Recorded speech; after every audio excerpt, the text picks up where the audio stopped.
Hello everyone, good morning, welcome back to my channel. আশা করি তোমরা সবাই খুব ভালো আছো আর আমিও খুব ভালো আছি।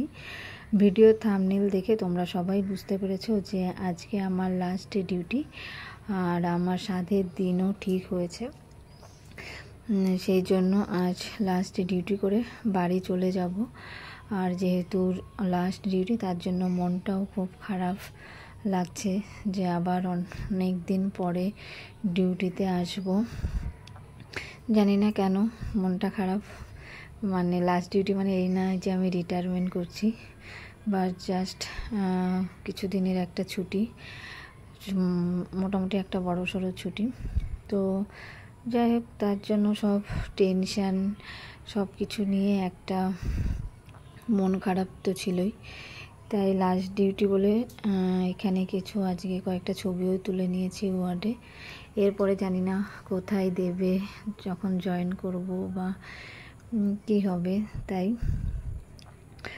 আর আজকে যেহেতু মনটা আমার খারাপ লাগছিল, আর সবথেকে বড় কথা কালকেই আমার মানে খুব খারাপ লাগছিল এটা ভেবে যে প্রায় লাস্ট ডিউটি করছি আর একদিন আসবো ডিউটিতে, এটা ভেবেই কাল আমার প্রচুর মানে কান্না পাচ্ছিল আর কি যখন ডিউটি থেকে বেরোচ্ছিলাম। তো সেই সব ভেবে জানি আজকেও খুব খারাপ লাগবে, তাই তোমাদের দাদাভাইকে আগে থেকেই বলেছিলাম যেন আমাকে নিতে আসে।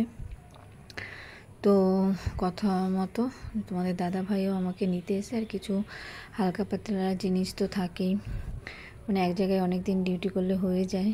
আর যেহেতু আমার প্রেগনেন্সি ছিল সেই জন্য কিছু জিনিসপত্র ছিল এখানে, তাই সেগুলো নিতে হবে বলে আমাদের দাদাভাই এসেছিল আরও। তারপরে ডিউটি থেকে বেরিয়ে যাওয়ার সময় তোমাদের দাদাভাইয়ের সাথে কয়েকটা ছবি তুলে নিলাম, আর আমিও কয়েকটা ছবি তুলে নিয়েছি।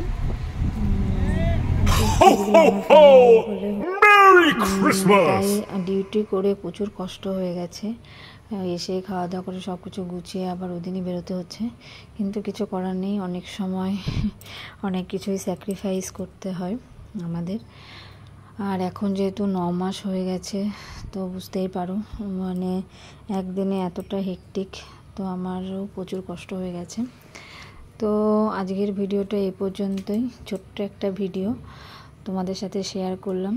তো কেমন লাগলো জানিও, আর প্লিজ তোমরা সবাই আমার চ্যানেলটা লাইক করো, শেয়ার করো এবং সাবস্ক্রাইব করো, আমার পাশে থেকো।